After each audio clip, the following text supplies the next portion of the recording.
Right, OK, so we've got Kevin and Dan with us. We talked about why the demand is so big for Sesko, but of course, we are now comparing Sesko to Isak because it might be one out, one in at Newcastle. How different are they as strikers? Yeah, I mean, obviously, physically, they're significantly different. Isak is a lot more polished in what he does, but of course, that's been a process.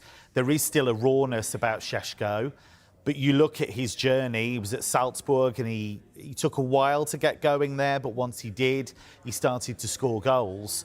And I do think he's dynamic enough, I do think he's physical enough to deal with the Premier League. And what I like about him is that he's not scared to try things. There was a goal towards the back end of last season that I commentated on against Bayern, where the goalkeeper, Jonas Urbich, was a long way off his line. A lot of players would just lift that ball over the top of the goalkeeper. He went, no, I'll just hit it with the outside of my boot. Yeah, we've just backed myself. Show that goal a lot, and rightly so, because it is. It's an unbelievable goal. It does stand out. And he strikes the ball beautifully. Decision making sometimes needs a bit of work, but he's 22.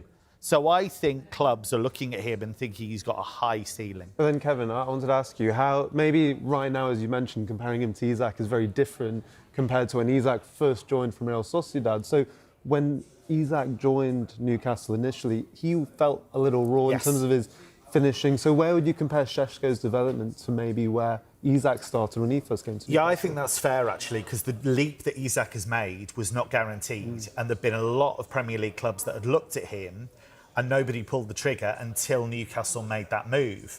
And that was always the question, could he translate what he'd done in La Liga to the Premier League? And he's been able to do that. It was interesting, there were a lot of comparisons between Sesko and Gyökeres with Arsenal, because Arsenal have been very interested in him for quite some time and then pivoted to Gyökeres. Gyökeres is probably a win now guy. I think in 2-3 years' time, Sesko, I think, has that higher potential, but I think he can score goals in the short to medium term as well. Very interesting. So Pete did say how a deal between Newcastle and Sesko might be close, and there was a big but there, wasn't there? Manchester United could come in as well, and he could go there.